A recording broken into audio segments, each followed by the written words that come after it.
കാരണഭൂതന്മാരുടെ പെറ്റുകളെ സ്ഥിരമായി പുറത്തുവിടാനുള്ള സൈക്കിളോടിക്കൽ മൂവാണിത്. ഹൈക്കോടതി പോലും പറഞ്ഞത്, ബഹുമാനപ്പെട്ട ഹൈക്കോടതി പോലും പറഞ്ഞത്, ഇത്തരം ഈ ക്രിമിനലുകളെ 20 വർഷത്തിനു ശേഷം മാത്രമേ പുറത്തുവിടാവൂ എന്നാണ്. ഒരുപക്ഷെ ഇനി വല്ല പഞ്ചായത്ത് ഇലക്ഷനിൽ മത്സരിപ്പിക്കാനാണോ ഇവന്മാരെ? 30-35 വർഷം കൊണ്ട് സാഹചര്യത്തിൻ്റെ സമ്മർദ്ദം മൂലം അകത്തായ ആൾക്കാരുണ്ട്.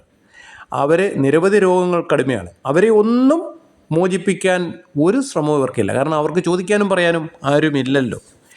തിരുവനന്തപുരത്ത് 9 മാസങ്ങളായി സമരം ചെയ്യുന്ന കുറേ നിരാലംബരായ സ്ത്രീകളുണ്ട്. ഇവർക്ക് വേണ്ടി വോട്ട് ചെയ്യുന്നവരാ. 233 രൂപയാണ് അവരുടെ ഒരു ദിവസത്തെ ശമ്പളം. 9 മാസമായിട്ട് തിരിഞ്ഞ ആ ഭാഗത്തേക്ക് നോക്കിയിട്ടില്ല. ഇപ്പോഴും കോടികൾ മുടക്കി കോൺക്ലേവുകളും ആദരിക്കൽ ചടങ്ങുകളും എന്തെല്ലാം സിനിമ സൂപ്പർ സ്റ്റാറുകളെ വിളിച്ചുകൊണ്ട്.